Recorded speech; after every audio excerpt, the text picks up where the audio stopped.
Now let's talk about the peasants. We come to the vast majority of the population, 75% of the whole. These are the rural peasants, the people with whom Jesus is depicted in the Gospels as usually interacting.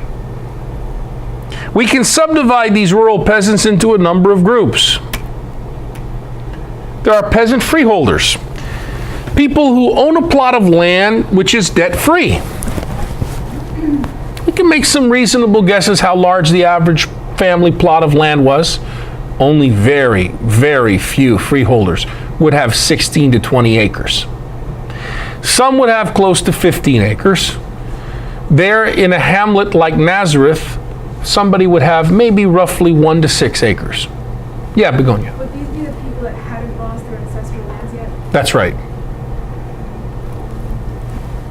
Freeholders did not live out on their plots. They lived in villages where Nazareth usually interacts with them. Jesus usually interacts with them, and would walk out every day to their plots to do farm work.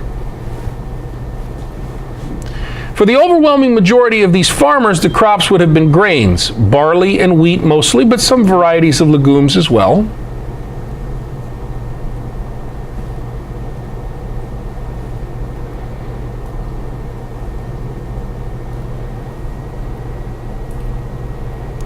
Here's another group of people. While cattle raising was widespread in first century Egypt, it was very rare in Syro-Palestine. There were plenty of sheep and goats, but the freeholder never raised those. Freeholders and other peasants hired nasty, detestable, untrustworthy individuals called shepherds. Seen in Jesus' day universally as crooks. Crazy people who raised sheep and goats. In the fourth gospel, the Johannine Jesus declares himself to be the good shepherd. That's like saying something like the good used car salesman. Do you get that when you read that story? Yeah. The problem with shepherds was they stole other people's grains. They went out with their flocks onto your field, your ancestral land, and they're eating the things. Oh, it's just really nasty beast men. That's what they were thought of as. By the way, that's who the angels appeared to in Luke. Tenant farmers. Now we're getting where you're going with that, Begonia. The tenant farmers. We've been reading about them over the last 2 classes. Both freeholders and tenant farmers appear a great deal in the gospel stories. Tenant farmers used to be freeholders who had fallen into debt and lost their land to debt foreclosure. In Jesus' day, half the arable land of Galilee was owned by way of debt foreclosure by 3 families. The Herodians, the Hasmoneans, the former rulers under the Greeks, and the Hassan family, all royals and lay aristocrats who lived in Jerusalem as absentee landlords. Because of the intermittent character of the later rains, freeholders would have to eat their seed grain and would have to borrow to plant, thereby falling into debt. If a peasant freeholder fell into debt, several things could happen. You could be thrown into prison, which sounds puzzling because how the hell can you pay your debt if you're in jail? But the thought was that if you were thrown into prison, your family of 50 to 100 persons would come running to pay off your debt. They could force you or any of your entire family to pay off the debt by work. And that produced a source of labor on the farms that were aggregating in the Galilee to the point that these 3 families owned about half of the arable land in Syro-Palestine. Actually, in Galilee. Through their retainers and bribed kangaroo courts, these elites stole the peasant freeholders' lands and means to survive, and turned the lands into cash crops, vineyards. Barley and wheat production dropped rapidly in Galilee. They also could force many former freeholders to become tenant farmers.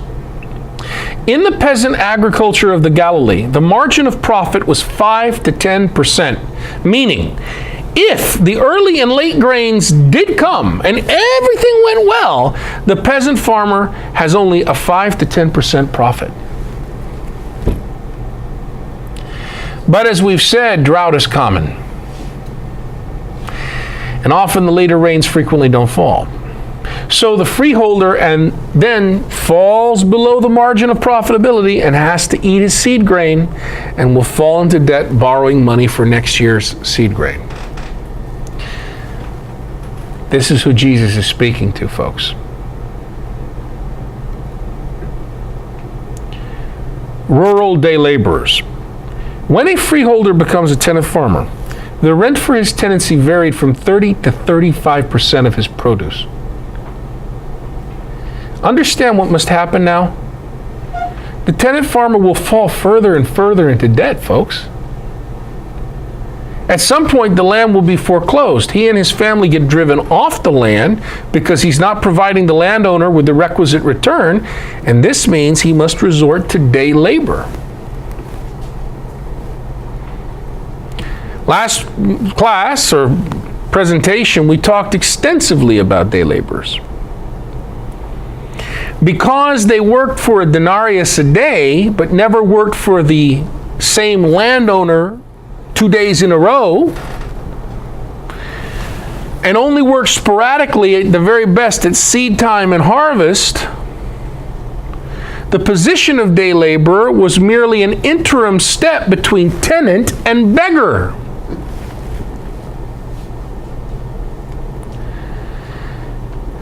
Last presentation, we learned that the average life expectancy of a male beggar who had drifted to the cities and lost his position as a tenant farmer was no more than 18 months.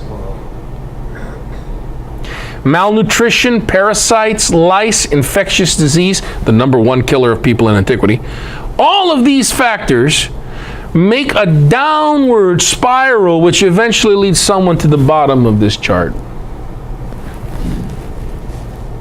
The Expendables. Folks, at the very bottom, 5% of the population were the unclean or despised, people who would include lepers, the blind, the deaf, the mentally ill without family, paralytics without families, solitary beggars, prostitutes, tanners, sailors, bandits, ass drivers, usurers, dung collectors, shepherds, and the like all fell into this category. 5% of the population were expendables, meaning beggars who are still alive. Those are made up of two groups of people, folks who are at the very lowest of day laborers and who are able to work, but who get work only at planting and harvest, or can occasionally find sporadic work at one of the trade guilds. Oops. They scratch out a pittance to survive. At the very bottom of this model are the lowest of expendables. People who are in the final stages of the downward spiral and are very close to death. These are the beggars on the streets who either will not be hired or who cannot work at all. Question: where would you locate Lazarus and the greedy man on this model?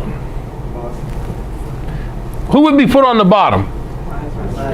Where would the greedy man be? On the chimney top. You see what Jesus has done? He's given you a story of the highest possible contrast between these two guys. And where would we put Jesus of Nazareth, the storyteller? Pre-Paschal Jesus was a tekton, a peasant village artist. He was one of the higher types of ergotai, day laborers in the village. Here's where we put him. The red X marks the spot.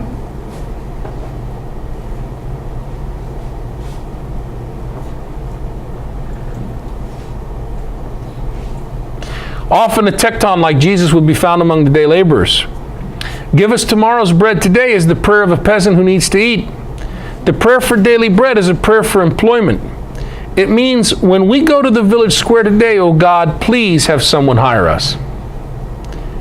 Because if they don't, he won't eat. Why would the pre-Paschal Jesus tell such a story? It's because it comes from his own experience.